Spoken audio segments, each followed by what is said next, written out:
Welcome to the Joy of Cruising podcast with your host, award-winning author Paul C. Thornton, a weekly conversation with the amazing cruisers featured in the Joy of Cruising trilogy, comprised of The Joy of Cruising, Cruising Interrupted, and new release, The Joy of Cruising Again. Each book is a compilation of features about cruisers and cruise and travel personalities from around the world. It's the next best thing to cruising, hearing about cruising from the unique and diverse perspectives of Paul's amazing guests.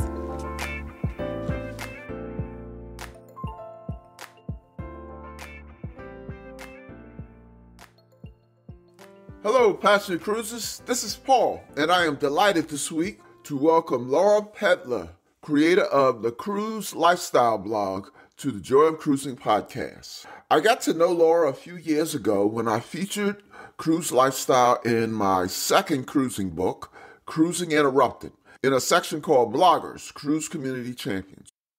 When I started writing Laura's story, she was coming off a great 2019, a year of firsts. Laura had experienced her first river cruise, which was on Emma Waterways, Emma Magna, on the Danube, which I definitely want to talk to her about because I am booked on Emma Waterways.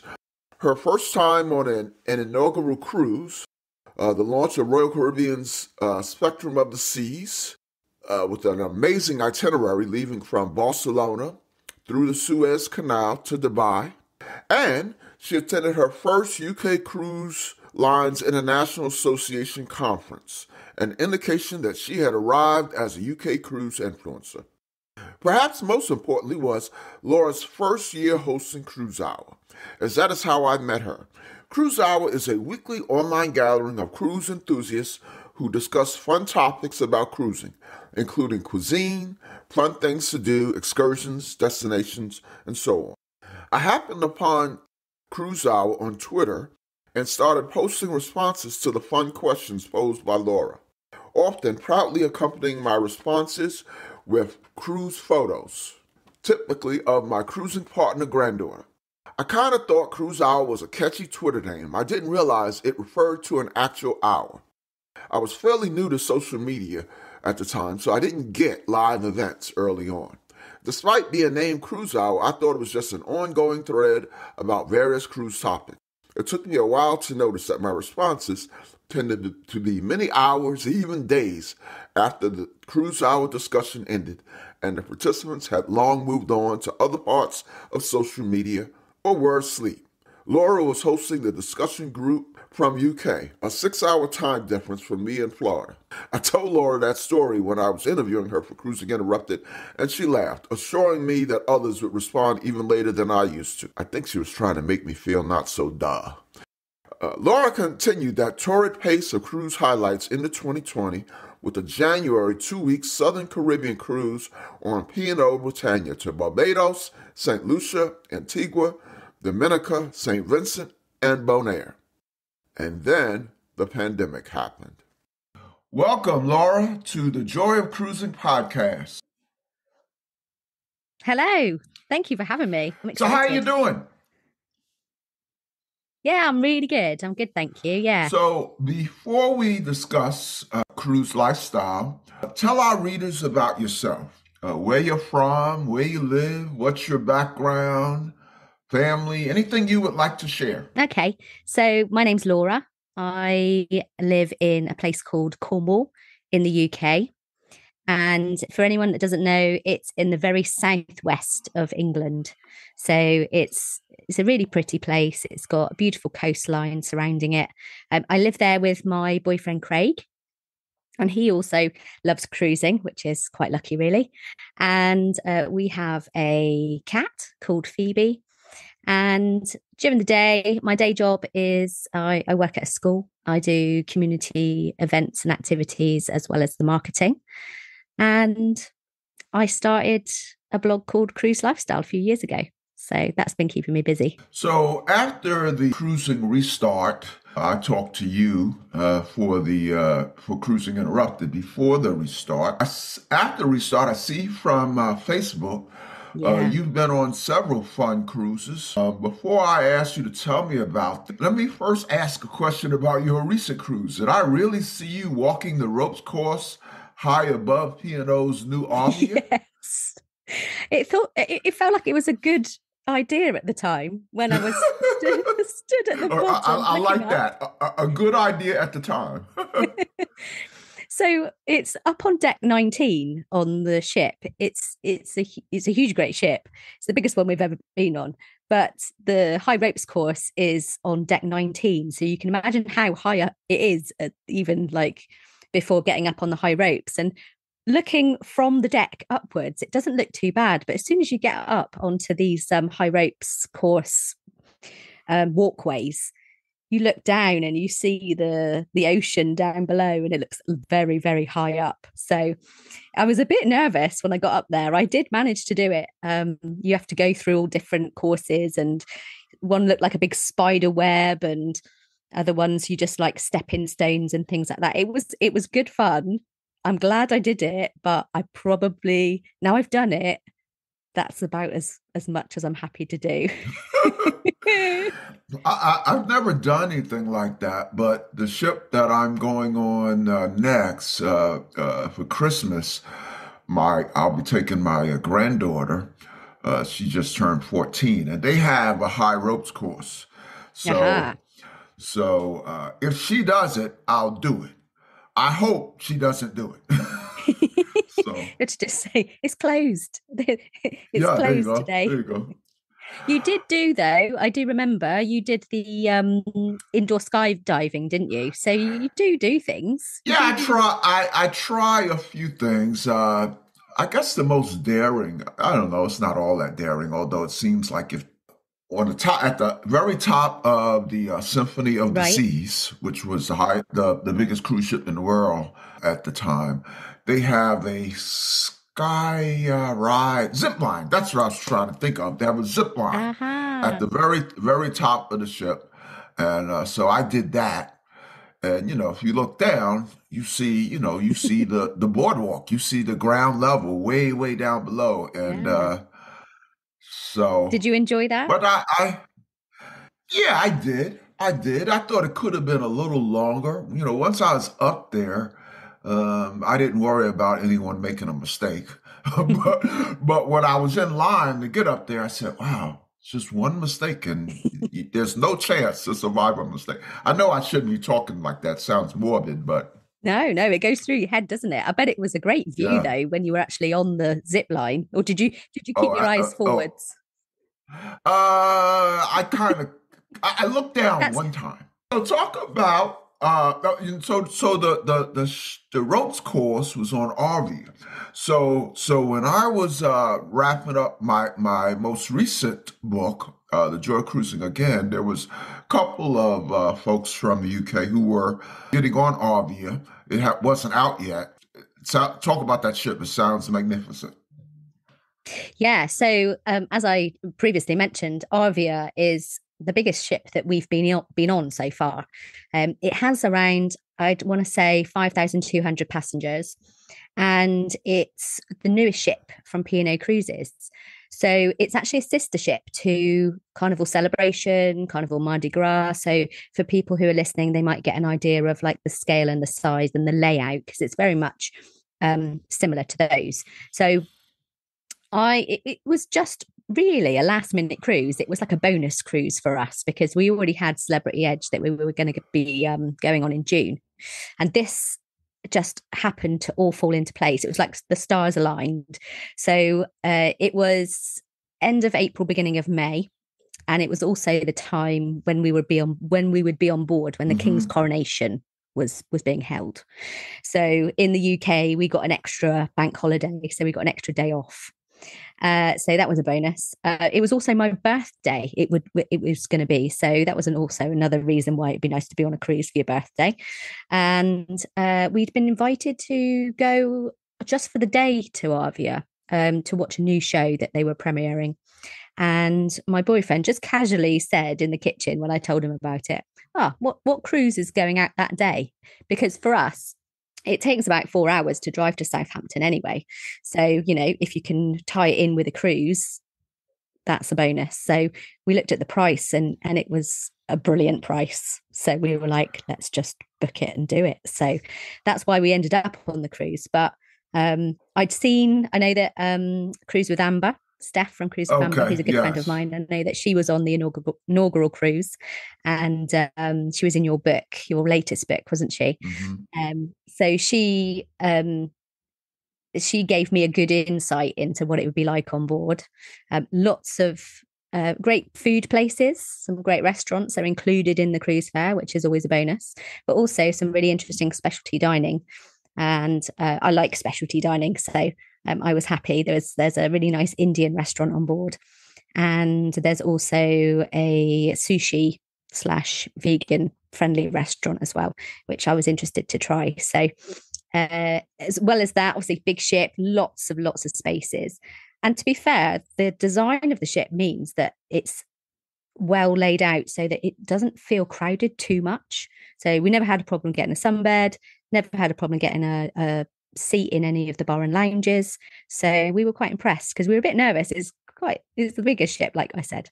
I know it's not the biggest, like you were saying, Symphony of the Seas is a huge, great ship with lots more passengers. But for us, this was the biggest that we'd been on.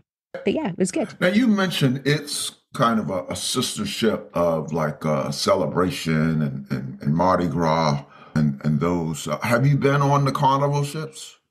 I was fortunate to go on and have a look around for the day on Carnival Celebration on its inaugural sailing, because it actually started from Southampton.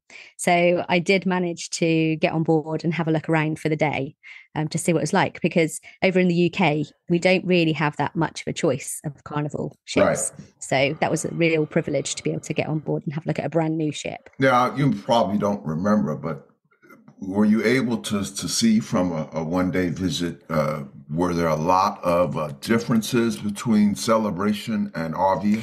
I think that Celebration was definitely more, what's probably the word? I don't know how to describe it. There seemed to be more energy. So P&O Cruises is designed for the British market, and things like the decor was just a bit more subdued, just a bit more neutral, and there was less kind of noise. So I did notice that on Carnival Celebration that there was always something going on around the corner. There'd be something else, and then something else would pop up, and it was a bit more subdued, I'd say, on P&O Cruises, and I suppose that probably suits the British market. Now, when we wrapped up the Cruising Interrupted interview, we had, of course, the shutdown, which I don't want to talk about. I'm sure you don't want to talk about. I interviewed so many passionate cruisers from the UK, and it seems like almost everyone I have interviewed was on that first cruise. I guess they did the first two cruises post restart out of Southampton, and I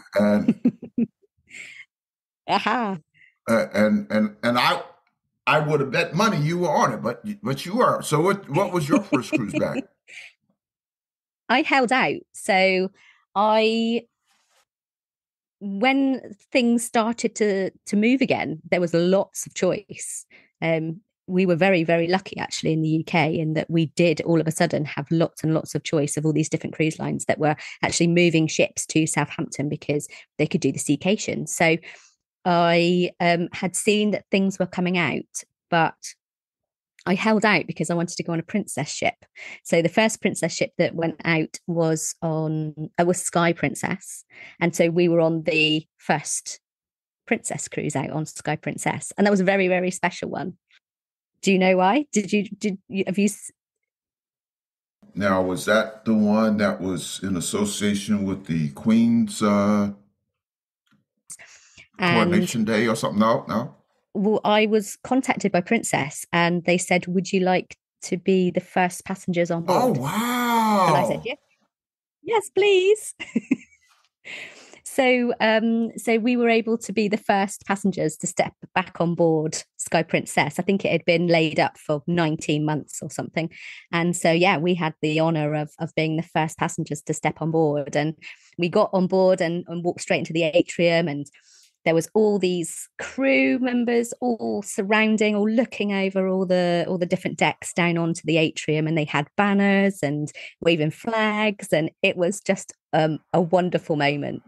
It would have been wonderful enough just to have been on the cruise, but to have had that reception and to be greeted in that way was just unforgettable. Wow. And this was in 2020, right? This is 2021. Okay. Yeah. So I was lucky enough. I did manage to squeeze in a Caribbean cruise in 2020 in January, because then everything shut down in March, was it? Right. Yeah. And then we weren't able to cruise until 2021. Okay. So, yeah, because in the introduction, I talked about the fantastic 2019 that you had in so many ways. I highlighted it, and then Princess reached out to you. So did Princess reach out to you because you were an influencer, because you won a contest? How did that happen? So I think Princess became aware that myself and another blogger were going to be on the first cruise, and so from there they decided they wanted to invite us to be the first on board, and that was a really nice touch. I mean, like I said, it was just nice to be back on a ship, but to have that was extra special. So yeah, they spotted that we were planning to be on that first cruise and reached out to us. Did they was there anything special during the cruise on your behalf?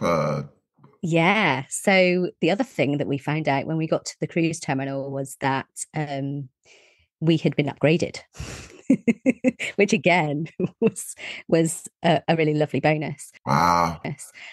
What they upgraded us to was like mind blowing. So on Sky Princess and all the Royal class ships after Sky Princess, they have Sky Suites, which are 2 huge suites at the very top of the ship.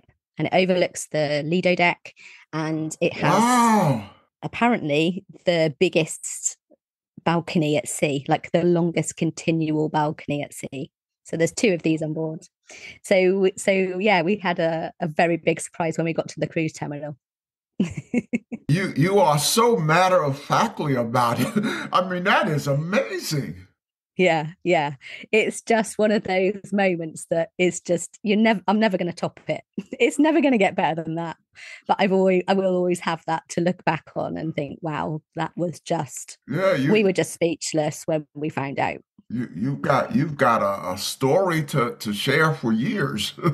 Yes. Knowing me, I'd have written a book about it.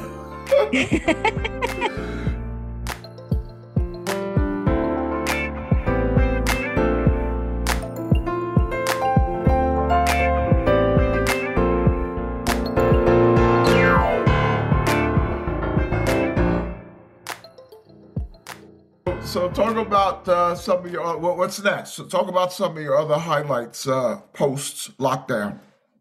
Okay, so after that, because we'd only been on Sky Princess for 4 nights, we decided that we wanted to book another cruise on Sky Princess, and we decided to go to the fjords, the Norwegian fjords. And it was probably because I'd been influenced by people I'd spoken to online during Cruise Hour, which is it's a Twitter chat that I run. So lots of people on Cruise Hour had been talking about how beautiful the fjords were, and I thought we need to go and see this. This sounds like it would be really special. So we did a week's cruise to the Norwegian fjords. That was amazing.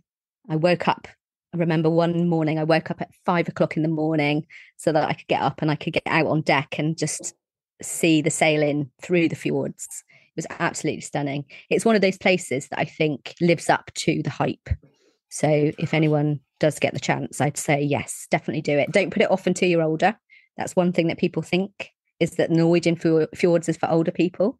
But it's definitely not. There's lots of walking that you can do, and you can just go and hike and walk and see all the beautiful scenery. So it's one not to put off, I'd say. Was that your first time there? Yes. Yeah. So first time in the fjords. Is a popular one from Southampton because it's so easy. And at that point, we were still like not sure if we wanted to get on a plane. So that was a good option. It was a new destination, and it was able to be got on and off from Southampton, which made it that bit easier. We were still testing at that point, so that was something that we had to, one hurdle we had to jump. But that was a really good one. And then later in that year, I did our second river cruise. So I think you've mentioned, or I might have talked about it in the book, about going on an Ammer Waterways river cruise for the first time. That was one of my firsts in 2019, wasn't it? Oh, I want to go back to that because I have booked Amber Waterways, but what was the one you took? What was the river cruise you took post lockdown? Post lockdown was a TUI river cruise. So TUI is a British tour company, travel company. So they have 3 ships. So they're only a little small company that started up in the last couple of years, and we did Eastern Danube. So we'd done the main, the most popular stretch of the Danube on Amma Magna, and absolutely loved it. Loved the concept, like the small ship, the ability to just walk in and out of the ports and the cities, and just the relaxed nature of it. Probably a bit, although you're in port every day, it just seemed like it had a bit more of a relaxed atmosphere. So we decided to do the next leg of the Danube, which was from Budapest downwards. And that included, so we started off in Hungary, and then we went to Serbia, and we went to Croatia. I know that we're talking about post-lockdown cruising, but I want to go back selfishly to your Amber Waterways cruise because, like I said, I'm going on Amber Waterways, not that ship. But, just tell me real quickly, what was it like? It was wonderful. Amber Waterways, definitely luxury, good food. It seemed like the holiday wasn't difficult. They looked after you. Your shore excursions are included, so you just have to choose which one you want to go on. It was it just made it just very, very simple. Like I said, the ships, Amber Waterways in particular, have got very good moorings. So because they're a bigger company and a well-established company, they can moor much closer to cities than other companies. So you literally are just walking off the ship. If you want to go on a tour, you can do. If not, you can just stroll in and have a wander around yourself. They are very good at looking after you. Did you take advantage of the bicycle tours? We planned to, and then we had a good night the night before. So our plans kind of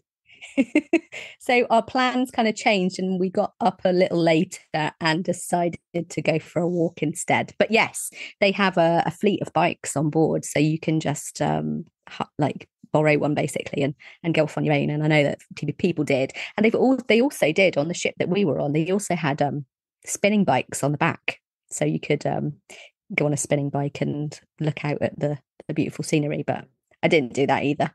It's a nice idea. That's one of the things that I'd like to take advantage of, bike riding through France and what have you. Although it was in where was it? We did a Mediterranean cruise, and it was in Spain, and it sounded gorgeous. You ride a bike along the ocean. It just sounded very romantic.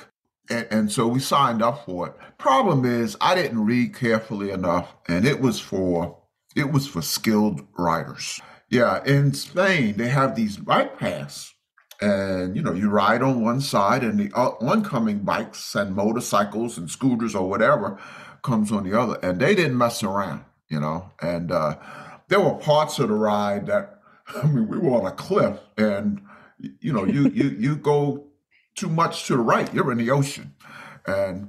Oh my goodness. We actually talked earlier about not looking down. You don't want to be looking down when you're right next to that, do you? Yeah, we actually did not finish. It was like I said, it was for skilled bike riders. And had I read, I would have noticed that.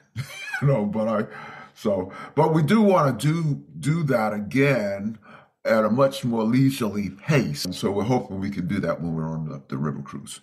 Well, I, maybe offline I can talk to you some more about Amber Waterways because it's a ways it's over a year away, so I got plenty of time. But I'd love to talk about that. But this is about you, not about me. So let's continue on with. So you mentioned Celebrity Edge. Yes, that was the last. So I would. That was the last cruise I've been on. Yeah.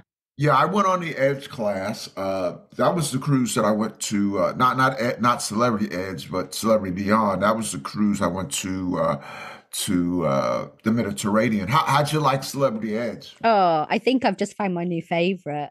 It was our Yeah, first celebrity cruise. We just loved it. It was faultless, really. I mean, the staff in particular, like the whole crew, just so friendly, helpful. It just was, again, it was easy. Like it wasn't, the ship didn't feel crowded at all. Yeah, I think I know we're going to go on Celebrity again. and even though it was families or kids, Yeah, it allowed kids. It was almost like an adults only cruise, maybe because we were in the Mediterranean. So there was very, very few, the martini bar, watching the bartenders do things. I mean, that was a show in and of itself. It's up there. When people ask me what was the best cruise I ever went on, it's like hard to pick one. There's like four cruises that stand above all cruises, and I really can't differentiate between the four. And Beyond is one of those. I agree. It's that they all have different things, don't they? Yeah, yeah. A lot of people who we spoke to whilst we were on the cruise, we said, right, we like Celebrity. Which would you recommend us going on next? And I would say 75% of people who we spoke to said Celebrity Beyond. So that shows, doesn't it? Yeah, yeah. Anything else after the lockdown? So after the river cruise, I feel like I've been on one that I've missed out. No, that's it. No, so we did Sky Princess twice. We did the river cruise. We did Arvia, and we've just done Celebrity Edge. So yeah, we did a land holiday. That one didn't go so well. So we went skiing in Austria during February this year. But I got COVID on the second day, so I spent the week in the hotel, and everyone went off skiing. Oh wow. So that Oh teaches me to go wow. on a land holiday, won't it? People like to talk about how, everybody's closed up on a ship and it's a petri dish and all of that Yeah, crap. I yeah, guess I got to edit crap exactly. out. But here you are on land. Exactly, And yeah. doesn't So matter. never mind. I won't be doing that again soon. So we'll talk in a minute about upcoming cruises, but let's go way back. Okay. Uh, Discuss your first cruise. Right. So my first cruise was quite a while ago. So it was when I was 6 years old. My whole family went to it was a Mediterranean cruise on a P&O ship. It was called P&O Canberra. So the Canberra had quite a interesting history with it anyway. It was used in the Falklands War as a troop ship. And then it was a cruise before, then it was a troop ship, then it got reconverted. And after it got reconverted, I went on the Canberra. So memories of that are pretty vague, but I do remember going to the kids club and loving it. Lots of activities that I was getting involved in at that time, and eating watermelon from the buffet. That was obviously a memory that stuck out to me. And then some of the places that we went to on that one were Portofino, Monaco, and Gibraltar. So those were the places that I remember visiting. Now, at that young age, did your first cruise leave an impression on you, or was it something that you were just too young to really? I mean, you didn't leave that first cruise saying this is something you'd like to do a lot more of, did you? Yeah, I think I was just happy to be on holiday, to be honest. So Uh-huh. yeah, we did that when I was 6, and then we went back when I was around about 9. on the same ship, and we did a cruise to the Canary Islands, and again loved it. Then for different reasons we went on different holidays, and so yeah, I kind of didn't then go on another cruise until 2015, and that was just because life, you just end up going to different places, and it was always something that I thought I would like to do again. So yeah, we took our first cruise. Me and my boyfriend took our first cruise together in 2015. We went to Hawaii, and he fell in love with it as well. So that was good. Now, Hawaii, was that the one where when I was promoting the Cruising Interrupted, I showed a picture of you and Craig, and I think the caption simply said, "Nope." It was a picture of you and Craig getting in a helicopter with no doors on. Yeah. The funny thing was, is we paid extra for them to take the doors off. You paid extra? That seems so. I mean, I'm not laughing at you, Laura, but it seems it seems kind of counterintuitive. But you wanted the full deal. Yeah, we wanted to feel the heat because it was going over volcanoes. We got to experience that. That was incredible. That's one of those. I think that's one of those things that you think, I'm probably not going to go back to Hawaii that time. That time, I might not even get back to Hawaii ever. So if we want to do something, let's just do it. So yeah, we did the helicopter over a volcano with the doors off, which is another thing that I'll never forget. We went to Hawaii for the first time a few months ago. You did, and you combined it with Alaska, didn't you? Yeah. It was a dream trip. In fact, earlier when we were talking about Beyond, and I said there's about 4 cruises that are like tied for the best ever. Well, that was one of them, the Hawaii Alaska trip. But we went to Hawaii, and it was wonderful. But my biggest regret, Laura, both Hawaii and Alaska, is I found out we were maybe on the plane home or packing to go. I mean, I found out very, very late in the adventure that my wife was agreeable to going on a helicopter tour excursion, and we were kind of like, I wish we had done that. Yeah. And if I had known in advance, I'd have booked that. I can be a wimp at times, so I wouldn't book that, kind of, it's just something I want to do on my own. But if I had known that my wife, I never thought my wife would be up for that.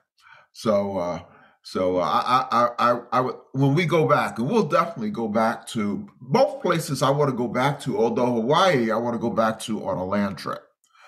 Alaska, I got to take a cruise again, but we will definitely incorporate some kind of helicopter excursion. Now that I know that she is cool with it, and I'll just grip her hand real tight. but we won't pay to have the doors taken off. No, might be a step too far. That. No, yeah, that'll be the third time to Alaska. Yeah, you'll love it. I would highly recommend it. Yeah, definitely. So tell us, how did cruise lifestyle originate? Okay, so it was like a series of things that happened. I had been lucky enough to have been given the chance to do my master's with work. So I had been doing that part-time. And that was a case of just writing on the weekends, working during the week. And that took about 4 years. And I finished that. And then we went on that Hawaiian cruise. And I'd also been doing the research about Hawaii and about the ship and all that kind of stuff. And I thought, I'm going to... Let me interrupt. Was the Hawaiian cruise, was that a reward for finishing your studies? No, it wasn't. So it did coincide quite well with it, but no, it wasn't. It was more for Craig's birthday, actually. That was that year. Oh, okay. So yeah, it just so happened that it was in that same year. So I actually came back from the Hawaiian cruise and went to my graduation. But I miss writing, and I'd done all that research about cruising and found loads of other people that were doing it and thought, why waste all the research that I've done? I can continue writing. I enjoy it, but I could then start a website which has all that information that people are looking for. So that's how Cruise Lifestyle started, really, is that I just wanted to share the information. I was doing the research anyway. So I kind of thought, why not give that information to people who are also looking? And then you started in 19. You started Cruise Hour. Yes. So I embarrassingly admitted on the introduction, and this is a true story. I would just join into the discussions on Cruise Hour, and it was at least weeks, but I think it was more like months before I figured out that I was answering questions that had been asked like days earlier. I didn't know Cruise Hour was live. Was an actual hour. I didn't understand Twitter at the time. This was way back, and I really got involved with social media because I'd started writing, and people told me I needed to get on social media. So I was very late to the game, and I thought Cruise Hour was somebody's handle, nickname, Yeah. whatever. And so I would just see this guy Cruise Hour. I say guy generically. I see this guy Cruise Hour ask a question, and they would say something like, post a picture where you're having fun on an excursion. And 90% of the time I would post pictures of me and my granddaughter because cruising and my granddaughter are way up there. Anytime I can talk about those, I will. But then I realized, make a long story short, I realized it was live, it was coming from UK, and I was answering questions, that had nothing to do with that particular day. So anyway, it was kind of embarrassing, kind of funny, but I'm glad I found it. Yeah, I'm glad you found Cruise Hour as well, because, Yeah, when I do participate, it's fun. Yeah, definitely. So I got to say, you are definitely not the only one who replies whenever you see it. So to be honest, there's just so many people now that chat on Cruise Hour. I could call it Cruise 2 Hour, but it doesn't seem to have the same ring to it. So live, the conversation goes on for quite a while. And then like you guys over in the US come home from work or finish what you're doing for the day, and then you sit down and have a look at Twitter, and then it comes up then. So that means that people are able to reply and stuff for a day or so afterwards, because that's when they're seeing it. So it's good to have a good mix of people, and they all come with their different experiences and opinions about different cruises that they've been on. It's really good for advice and tips as well. I kind of know now from Cruise Hour, right, that person, if I go on a Alaska cruise, I'm going to ask that person what I should do and things. So I've kind of got the little experts within Cruise Hour who have got a specialism. So check it out. And also, check out Cruise Lifestyle. So what are you working on at Cruise Lifestyle? So having been on 2 cruises fairly close together, I went on Arvia in May and Celebrity Edge in June this year. I am at the minute just going through all the things that I experienced on those 2 cruises. So that's going to keep me busy for a little bit. So not only the ships, but also all the ports that we visited, because that's something that people are really interested in finding out. If there's anything in particular they want to do, how can they do things on their own? So one of the things that I've done, one of the first things I did was I did a video and a blog about how to visit Cinque Terre on your own from La Spezia. So it's Cinque Terre is beautiful. It's the 5 little villages on the cliff tops, all beautifully pastel painted houses, and it's actually really easy to do on your own. So I did like a step-by-step guide on how people can do that on their own from the cruise port. So things like that. Yeah, I did that on my Med cruise. It's an amazing place. Yeah. So how can listeners follow you on social media and the internet? So I'm on social media and YouTube as Cruise Lifestyle. So you can find me on most social media channels that way, just by searching Cruise Lifestyle. You can go to cruiselifestyle.co.uk, the website, and on there you can also find the YouTube channel and all the social media channels. So hopefully you'll find me one way or another. So what do you have booked? So I am going to go on another river cruise in October. This time it's the Rhine, which is nice because we've done the Danube for the first two. So we're going to go on the Rhine in October. And so I'm looking forward to that. I love river cruising. What's the line? So it's Riviera Travel. Riviera. Yeah, it's mainly based in the UK. I think now US can also book. So that's good. I was invited on that one, so that's a nice one to go and have a look at a new cruise line, but also a new river as well. So that'll be really good. That's I think it's starting in Cologne, so it's doing Germany into France. So that'll be really really good one. And then I have a big birthday next year, so I've booked to go on Azamara Pursuit. Never tried Azamara before, but it's been on my radar for quite a while as a cruise line I think I would probably like.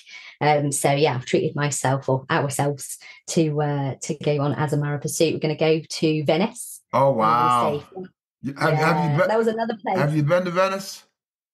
No, but it's been one of those places. We really like Italy, and I've said for quite a while I'd like to go to Venice, but the big cruise ships can't go to Venice anymore. So. Right.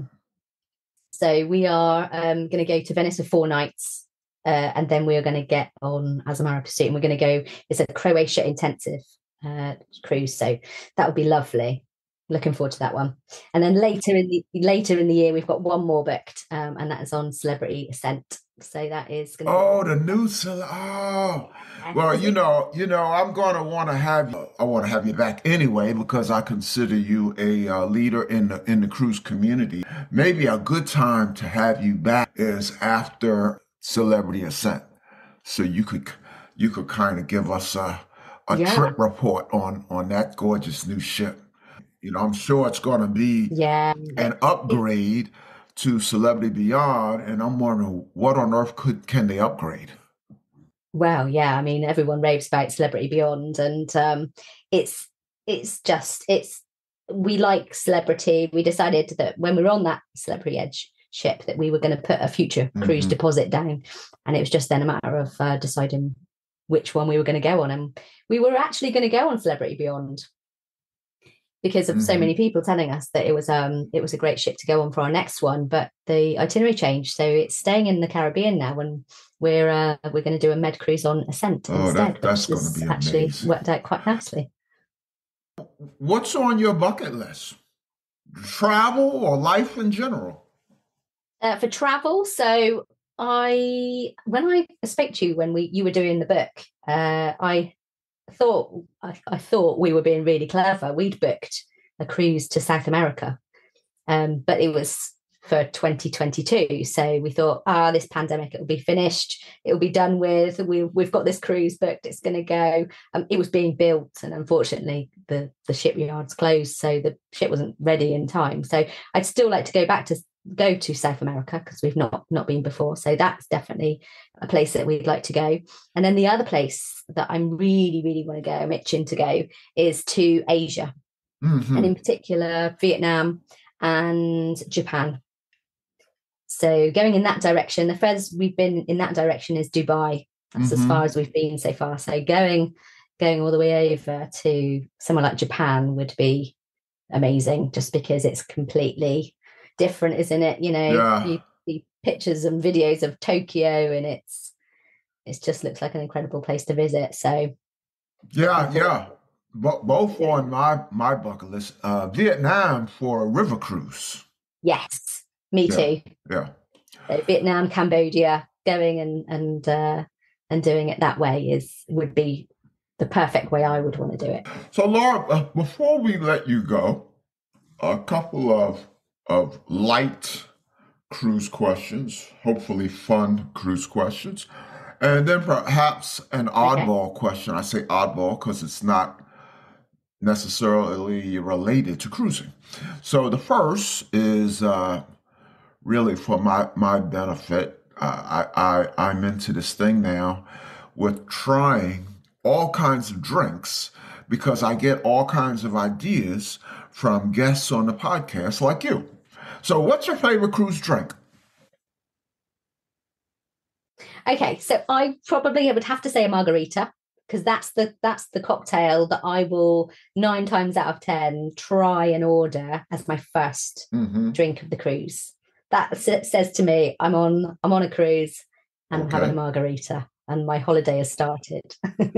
So I'd say probably a margarita. But I mean, there's some, if you're looking for some different ones, there's some really nice ones that I've tried. There was one that I tried on a princess cruise, and it was called a Sicilian Kiss. A what? A Sicilian Kiss? A Sicilian Kiss. Do you have any idea what's it comprised of? So there was Disaronno, there was Bailey's, there was Kahlua, and there was vodka. Oh wow! It was a nice tasting drink. So that was one that we discovered, and also a tiramisu martini. That sounds good. I love a key lime martini.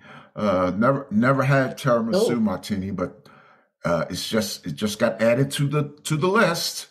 So now I know you are a foodie, so I'm really interested in your answers to what's your favorite cruise food, and that could be on a cruise ship, could be.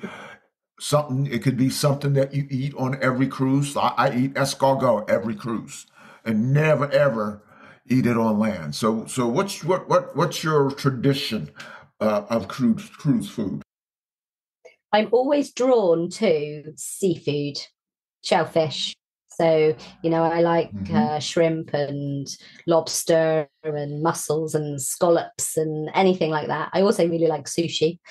So if there's a sushi restaurant on board any of the ships, I'm going to probably book and try that, because I really, really like that. Things that are in some of the destinations, that's something that, like people come up with like their things that they want to do in port. I also have my things I want to eat in port.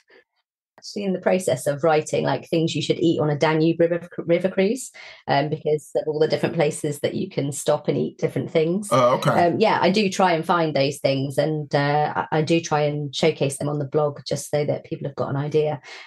So when we went on the river cruise last year, we spoke to some of the crew, and because on the river cruises they tend to be from the places where you visit. Right. So there was when we were on the cruise that went to Serbia, and there was quite a few of the crew that were from that region. So we were like, right, well, when we were in port, what do you suggest that we eat? So they came up with all these things, and they wrote them down on a little piece of paper. And when we went to the restaurants, we were trying to like find them on the menu and order them, and they were like Serbian barbecue food. Oh, okay. And it was really good. So those kind of things. The thing that I found fairly recently was as we went to La Coruna in Spain, and they do these churros with the big pots of chocolate, so you can order your churros and then you can dip in the chocolate. That was really, really nice, and really cheap. Also eating at markets, so going to places like the one in Barcelona and sitting at one of the tapas bars. We've done that a couple of times, and highly recommend doing things like that. Now you mentioned shellfish and specifically lobster. One negative trend I've noticed. I don't know. Do you eat much or usually eat in like the main dining rooms? We do try. Yeah, we do. In fairness, spattered with some specialty dining. So yeah, we. Well, I was going to say, an observation is more and more cruise lines are eliminating lobster from the main dining room, which I was happy to find out. I was talking to another podcast guest, and they had gone on the ship I'm going on next, which is the MSC Meraviglia. And so I was asking him this same question about, favorite foods. And he said in the main dining room of MSC, they not only still have lobster, but they have surf and turf. He said it was the best meal he ever had at sea. And this is a guy, his show is on he actually lives on cruise ships. That's the name of his episode, Living on Cruise Ships. And he picked a main dining room meal on MSC Meraviglia. Oh, amazing. I'll definitely be listening to his. Meraviglia has kind of had, mixed reviews on food. But so anyway, it's an observation I had. The last cruise we went on was a 16-day cruise. And so we ate at the main dining room a lot more than we normally eat at the main dining room. And I finally asked one of the servers, I said, hey, when is the lobster coming? This was in Seattle. And they told me they cut that out. Oh, no. So, that's like a highlight, isn't it? That's like that seems to be a trend. Yeah. I have heard as well on some cruise lines that they are charging if you want extra of the lobster as well now. So they will give you one portion, but if you want more, they'll start charging. So they're starting, and even MSC I just mentioned, they just added that on. So that's almost a universal thing now. But most lines you can't get free lobster. So anyway, that's my lobster tirade. Okay, so the next question is, what's your most memorable, funniest, most outlandish, even most embarrassing cruise or port experience? Oh, okay. Well, probably most memorable it's always going to be stepping back on Sky Princess as the first passengers, having that amazing welcome, cutting the ribbon, being told we're going to be in the Sky Suite. Like I don't think anything would top that. We're just normal cruisers. Yeah, I can't imagine. Now, did you write a long blog about that? I don't. No, I think it was a video, because we were able to video the whole thing. So yeah, that was a video. So yeah, you'll have to go back and have a look at that. That was so listeners, check that out on YouTube. And I will check that out. That sounds, that's quite the memorable cruise. The oddball question. So you have a large following, and welcome to the many friends and fans of Laura and Cruise Lifestyle and Cruise Hour. Share one thing that my listeners and your friends and fans don't know about Laura. Maybe the thing that I have never mentioned before is that I am a first aid instructor. So I teach people how to do first aid in the workplace or in life or whatever. I teach children, I teach adults.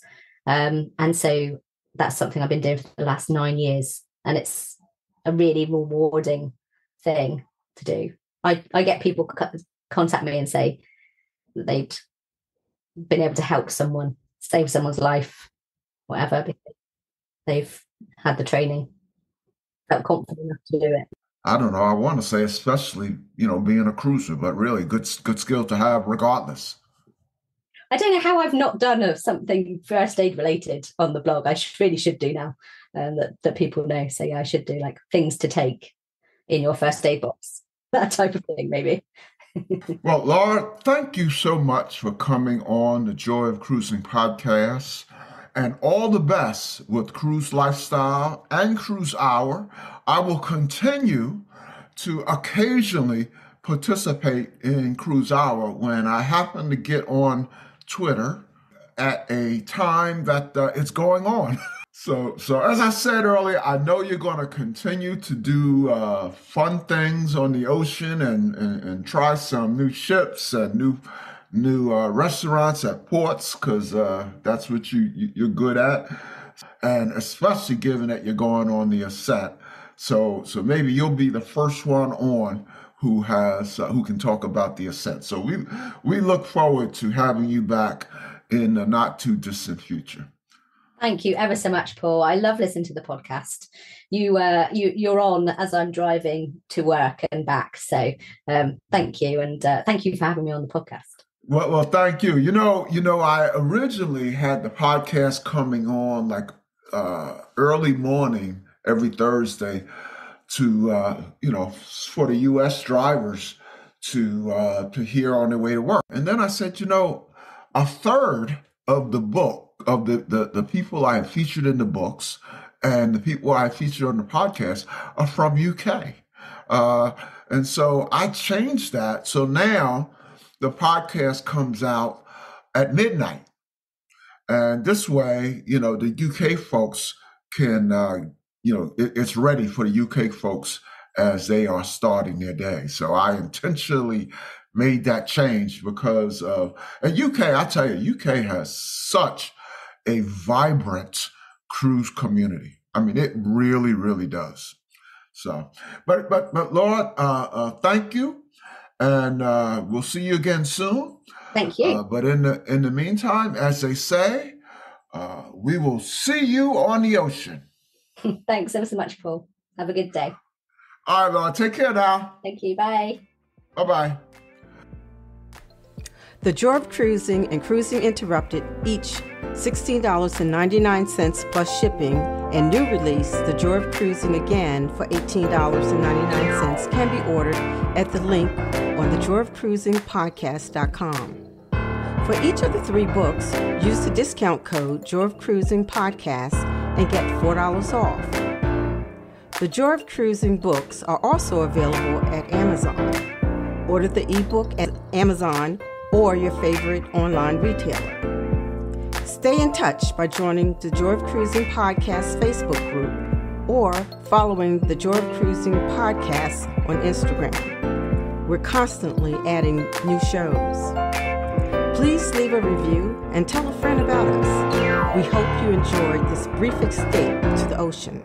See you next week.